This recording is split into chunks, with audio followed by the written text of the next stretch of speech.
6, so we can get started. The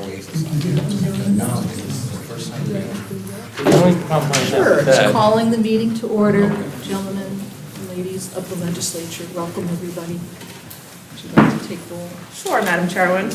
Ms. Platsky, Present. Willingham, Mayo, and Moriello are excused this evening. Kuhn, Here. Larillier. Here. Lakakis. Yeah. And Grimm. Here. You have a quorum. All right. Good to know. Is there a motion to approve the previous minutes? So moved. Second. Thank you. All in favor? Aye. Any opposed? No? Okay. We have one item on the agenda, and Ally is not here yet. She's not coming No, now she's not coming. now. Late breaking news. Late breaking news. These things happen. We have a couple things, not to make this a waste of anyone's time, because we have a couple other items we can bring up to talk about. You also have a printout of the rules for those who are curious. There's an actual hard copy here you can have for your very own. I got my own little 3-ring binder, so you can try to keep track of rules that we're working on. But Majority Council is going to review 2 items that might be of interest to all of us for discussion. They're not on the agenda, but just to get the ball rolling and start talking about things. So take it away. All right, so there are 2 items. The first is for healthcare, you know that if you have 15 years, you get healthcare at retirement. There was a question about this recently because someone had raised an issue. You can leave and come back within 1 year and still have all the years count towards the 15 years. But if you leave and come back a year and a day, you can't count any portion of it, even if you had 14 years and 11 months. So there is a proposal that's not yet been finalized, but there is at least a question raised as to whether there would be interest in expanding it to include people who have the full 15 years, but they had some breakup in between. They went to another position, perhaps the state or whatever, and if we poach them back, if they still had their 15 years, if that was something that people would be interested in pursuing. I have a question. Mm-hmm. Is that something that would be a rule that we would make a ruling on, a law, or would it be in the personnel manual, which is an up in the air sort of a thing? It would be in the employee rules and regulations. Okay, so we would put it at the end of that. Mhm. Okay, and we are working on tidying that up and trying to get it so that it's, don't have to keep adding addenda onto the end of it all the time, so that people can read the rules and understand them when they actually take the job. Well, so what exactly is the jurisdiction of this committee? I thought. Rules reform? Rules Review, I guess our technical name is Rules Review and Legislative Modernization Committee. Because I was it was my understanding that the rules that we're talking about are the legislative rules by which we operate, not like the rules, that seems like a countywide personnel rule that would be more within the jurisdiction of health or personnel as opposed to this committee. And if it were introduced, it would certainly probably go to both rules reform and personnel. But I did not create this committee, so I can't say what the purview of it is. However, things have been considered in the past, both for the legislative rules of order and for the employee rules and regs. And modernization as well.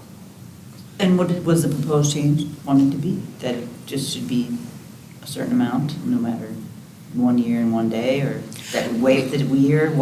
Yep, the legislator who suggested this for consideration was specifically asking for someone who had, I think, 10 or 12 years in and then left. They were gone for, I think, 2 years and then came back and have since been here for another 5 or 6 years. So it's someone who met the 15-year requirement, but they are not consecutive, and there was more than a year in between their service. So, it's kind of a spirit of the intent question. Well, Because it does not fall within the current rules.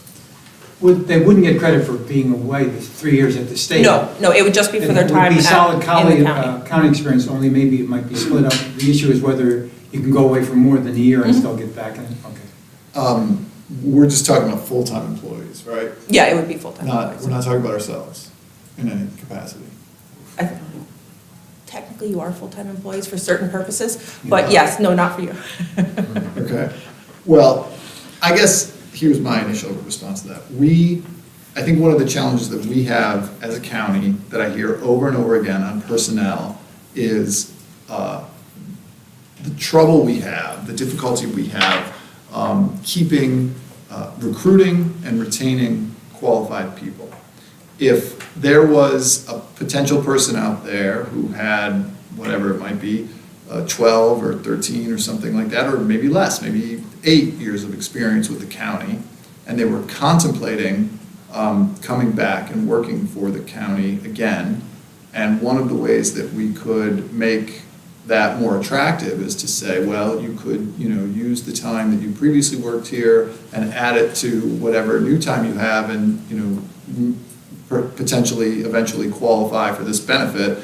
That seems like it would be something that would be helpful to keeping and retaining good employees. I understand that there's probably a fiscal element to it as well, but it seems like if somebody works for us, we've already decided that if they've done this amount of service to the county, it makes sense to give them this benefit. So I don't really see what's the difference if it's all at once or if it's over, 2 periods of time. They've still put in that threshold amount of service to the county.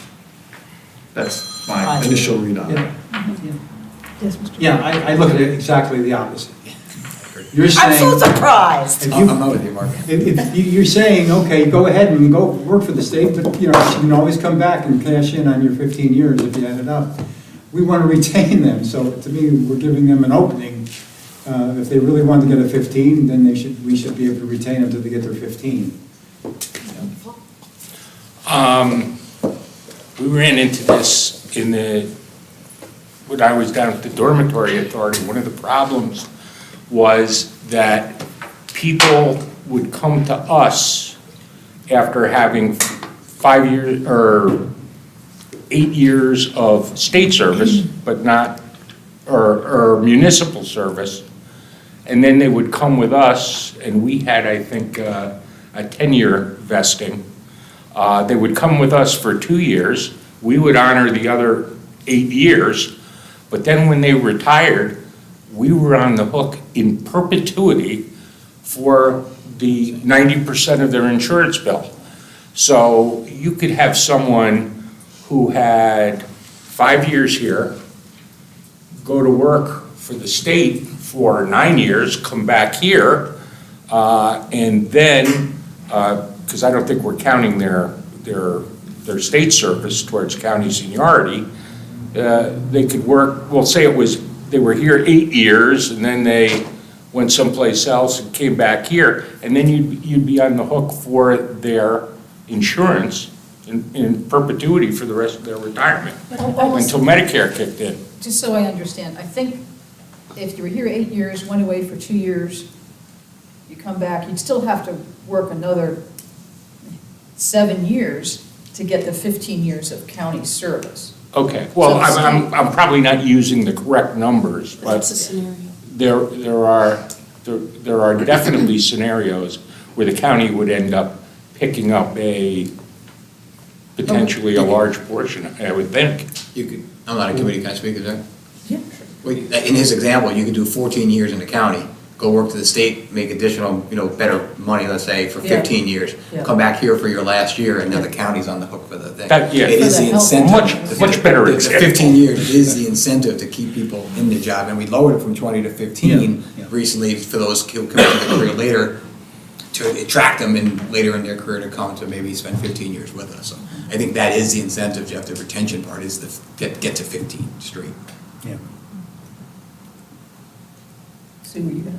No, I'm fine. I think I lean more towards Jeff's idea. If we feel like it's worth to give somebody health insurance for the rest of their life if they serve us for 15 years, then it is, no matter when or for how long or when it happens. If we don't think that it's worth for us to be on the hook after the 15 years, then we shouldn't have that rule, but we chose that, and that's what we do, and that's what we have done. Other municipalities, I'm pretty sure that the city of Albany counts the state service, and it's the same system, the retirement system, so you don't ever lose any time. And I know if Sean Ward was here, he would tell me exactly how Green Island works. But, so other municipalities can pop in and out of Asia because we self-insure. It makes us different because we don't share with anybody. We only do the health insurance that we do. And if it's been worth it for us so far this long, and it's been economically feasible for this long, I don't see why we would have to make a change in 15 is 15, if it's worth it, it's not. I am pretty much personally agreeing with Lynn and Jeff. I do want to give it a little more pondering. I'd like to hear what Jennifer Clement has to, what her thoughts might be. Yep, we can absolutely reach out to her and get her input and the input of the executive. Again, this is just a proposal, a pre-submission proposal, so there's nothing before the committee at this time. We just didn't want to waste your time. Yeah, and let me say, was it on the agenda? This is the first time hearing of it, so. Yes, of course. I don't want anyone to think that like anything I said is written in stone. Those were some initial thoughts. Yeah, I'm ditto. I think we're just open-minded to listen to other people's perspective. talking about it first. And I know if we ask for a figure, there's not going to be a figure because it's different. People stay on the health insurance for 12 years or 17 years or 44 years after they leave the service. The cost is going to vacillate wildly from one extreme to the other. So, I mean, I guess it's the average, kind of like insurance. Everybody stays healthy and it's all good. I want to go to topic number 2. Sure. The next item that, again, is pre-submission. So this is an actual legislative rules of order change. The rules currently require the organizational meeting, which is the every 4 years meeting that we just had, to be held on January 1st. Some people have thought that perhaps it would be better to have it on a date that is agreed on by the legislators, not necessarily on a federal holiday. At noon. Not only for the legislators' convenience, but staff comes as well. So that's just something to think about. But not that I personally mind, but. I don't Feel free to mind discuss. terribly, but this year there were like half a dozen people who weren't there, I want to say, because they had plans on New Year's Day. It does seem like we can do that on any number of days. Why not just, why not just the The first regular business day of the year? Yeah. Or the second Monday as usual, like. Well, let's do it the night of our normal meeting. Well, You do like to have family there too. I was gonna- It's nice to have a holiday so all the family can come, so they're not working generally. Right, but there's a lot of legislators who aren't coming because of It's a that. travel week for a lot of people, because it's Christmas, New Year's week, a lot of people go Yeah. away.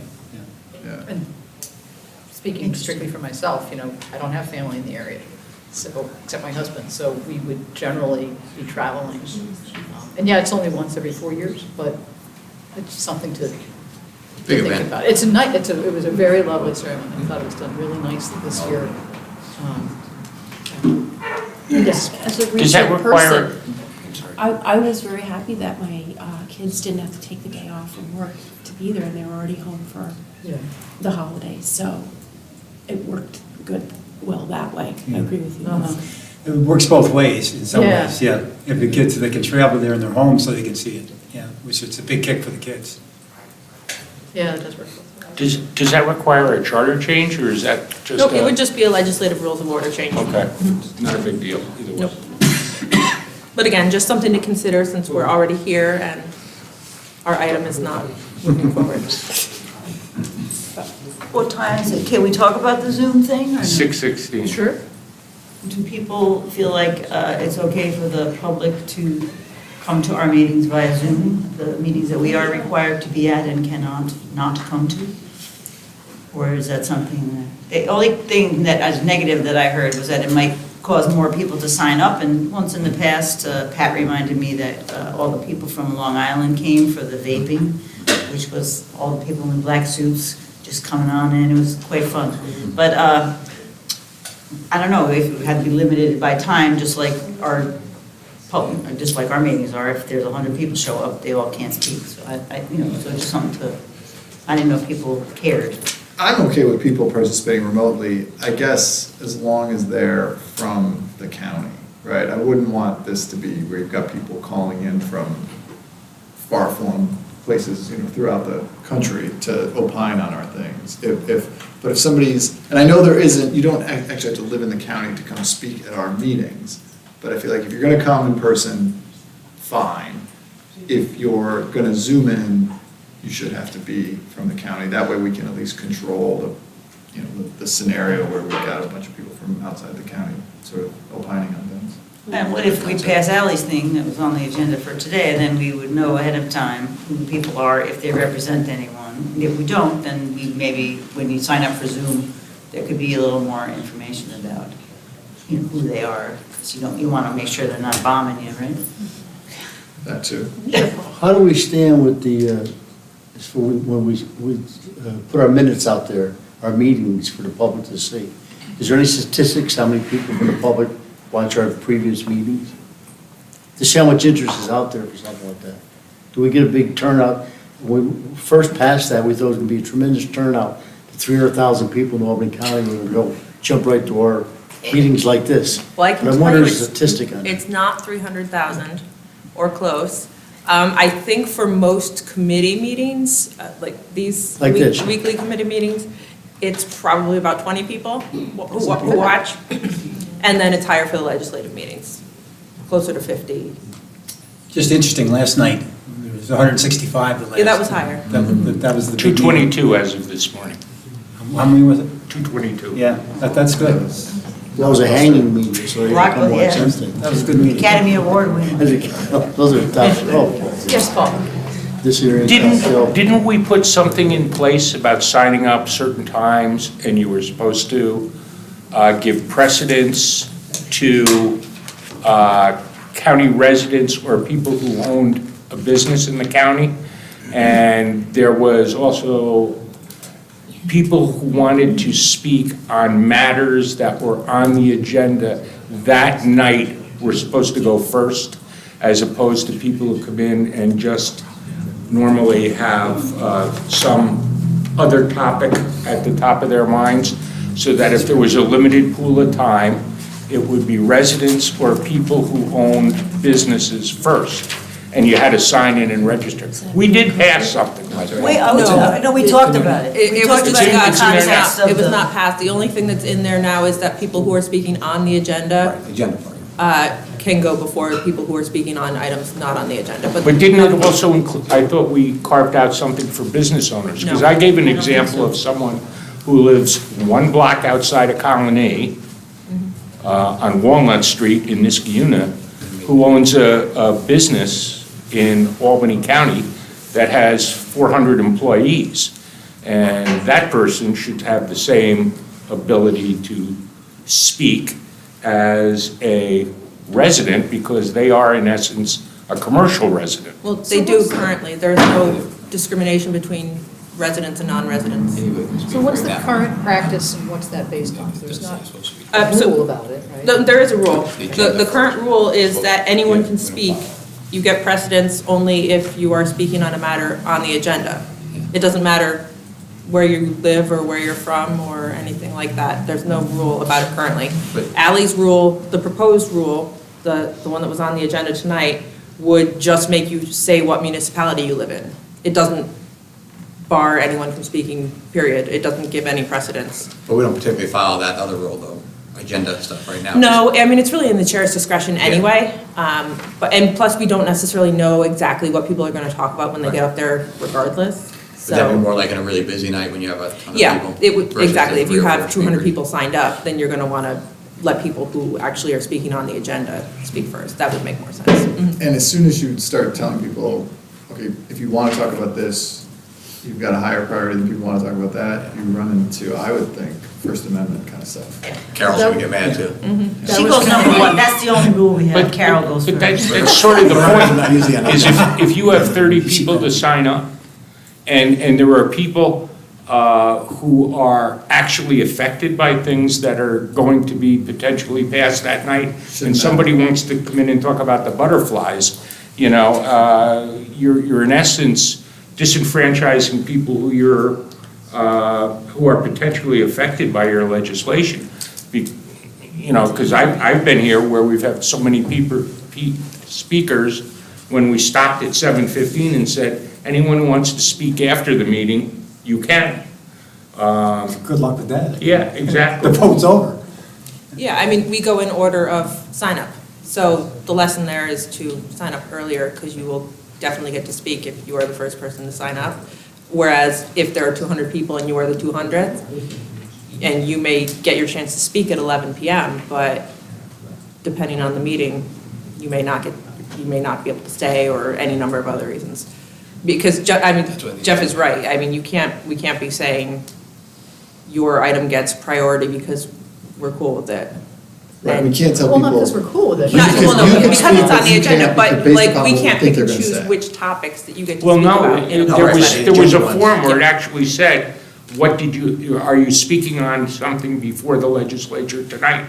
And you check a box or you don't. That's a You guys, legality. the clerk is, It's jumping in. Jump in.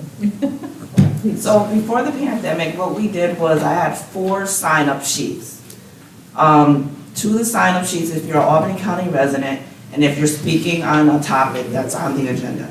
Then the second sign-up sheet is if you're an Albany County resident and you're not speaking about something on the agenda. And that's the same for if you're not an Albany County, if you're Albany County. So it's like vice versa. If you're from Albany County, you sign either the first or the second sheet. If you're not an Albany County resident, then you sign the first or the second sheet. So we did that before the pandemic. Then when the pandemic happened, everyone emails me, telling me they want to speak, their address and the topic. But now that everything's back to normal, you just either show up in the chambers and you sign up. But I'm only using 1 sign-up sheet. So, that's all. Why not just keep it the way we always had it? Just sign up, first come, I'm not first following served. any rules. Well, I like what Paul said about if you have a player in the game, you want to have a better chance of getting heard. We probably should go back to that other process, based on our rules, unless we change these rules. Well, Because this is what it says. the process from pre-pandemic was not actually in accordance with the rules. Yeah, it was just. the It sign-up was sheet. a Ruling by sign-up sheet, yeah. Yeah. Well, okay, so let's say I'm somebody, I want to come in and I want to talk to the legislature, and it's not about something on your agenda, it's about something that's very important to me, whatever it might be, that I think this legislature needs to take action on, but it's not on your agenda. We can't say to somebody, well, it's not on our agenda, so you don't get to talk. We can't do that. No, they Or might you can talk later, though. They have to talk They later. talk at the end of At the the end of the speaker. meeting. It's crazy to have, It seems discriminatory. you should have a Right, late. it's If like, I okay, get there at 4 o'clock right. and I sign the sheet and I want to talk about butterflies, who gives a shit what's on the Yeah, but agenda? you have to get later because your job doesn't allow you to get there in time. But And then you that's- sign up later. but if I it's know on the I agenda, wanna you don't get to speak really speak- badly. You don't get to speak before Well, the vote happens. don't use butterflies, don't use No, that's something butterflies, sort whatever, of yeah. frivolous. Well, Say I'll give you- hold on, say something, violent crime. There's been violent crime that I've been subject to, and I think the sheriff's office needs to come in, like something really important. And we're gonna say, no, but that's not on our agenda. So you have to speak after. Only Like, there's too many people, you run out of that 7:30 time. I don't think we should be doing that. If somebody comes in and they sign up and they want to talk to us about something, I don't think we should make them a second-class speaker because it's not something that's on our agenda. If they want to talk to us about something and if and they got there early enough to sign up, they can talk to us about what they want to talk about. But just ordering based on geography, you don't feel has the same issues. No, because that's not based on the substance of what they're trying to say. That's based upon where they live. So that doesn't raise the First Amendment issues. Well, Actually- I think it's discrimination if you don't give somebody the opportunity to speak on something when you're impacting them. Because when this raised its head, it was when we were considering issues like paid family leave, okay? So you have somebody who lives in one street out of Colony, owns a business with 400 employees, and 100 people sign up to talk, and for some reason, they don't have the ability to give the impact of their business, which includes all sorts of residents of Albany County, probably 80% of them. So, you know, in that instance, when you're about to, you know, consider a major change that we're required, or that we were going to require, that wasn't going to happen in any other county, people wouldn't be allowed to speak, because there would be people who would be concerned about, and maybe butterflies is the wrong example, but, you know, whatever their subject du jour was. Well, it's pretty hypothetical, I'm sorry. I- Rarely do we have so many people speaking. I mean, I think in the 4 years I've been in legislature, we've had to like say, okay, we've exhausted the time for public comment like, once or twice, sorry. go Yeah, ahead. it's not. Oh, so I just had a question. So you have the public comment period, then you have public comments related to a hearing that's on the agenda, right? So there's two separate times that the Yes. public can speak. So on a hearing that's related to legislation and things like that, obviously you would sign up and that person would have a right to be heard on that Yep. issue. So that would be Paul's concern. Public hearings, comment- there are no jurisdictional requirements for. Public comment is just people who want to come in, and it's my understanding with the New York State Open Meetings Law that a legislative body or any public body, there is no legal right to speak at any hearing. You can go and observe. Now, you're having rules that allow people to speak, so you're setting the parameters for speaking at a public meeting. And I'm all for everyone being able to come in, sort of like a town hall. It's a good civic thing to allow public comment, so I wouldn't want to discourage it. And the chair in these rules actually has the discretion to allow more time anyway and recognize someone who wants to speak. So. So you we kind are of you approaching- kind of have that. in Speaking there. about allowing people to speak, we are approaching 6:30, and there's another meeting. We didn't talk much about Zoom, but we tried. Did Well, I was you gonna wanna say that- Wrap up with a Yeah. thought? I was just going to say that the reason why we brought up Zoom is because we did have pretty good response during COVID when we allowed the public. And I do hear from constituents that it was a lot easier for them if we had something on the agenda that they wanted to speak about, which is not always the case. So I don't know how you measure that, or, you know, how you can possibly tell. We have to get something really juicy on the agenda and see what the response Yeah. is to be sure, but. I had no opposition to the public appearing by Zoom personally. Gary? I'd just like to say, during the process when we were passing the styrofoam bill, we had lobbyists come in from all over the state. And we should do something to make sure that we identify who the lobbyists are speaking in front of us. Because a lot of them never identify themselves as being lobbyists and being hired by Dow Chemical or you know, any of those cup companies and everything else. And there was quite a few of them. So I think, you know, if you're a lobbyist and you're going to come and speak before us, you should identify that you know, and who you're representing. Well, I just say any special interest, not just the Anyway, corporate yeah, lobbyists, yeah. unions, everybody Yeah, else. no disrespect to lobbyists. I would like to say that, I know you want to hear this, but the 40 years I've been here, I never knew the public meetings being a problem.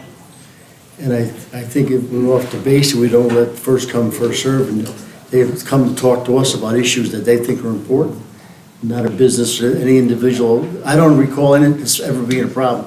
It's probably a pain in the neck for some people that got there late, but, you know, we can't accommodate everybody, but it should be first come, first serve. I don't recall any of this being an issue. I know I'm outdated, you guys are all the modern day.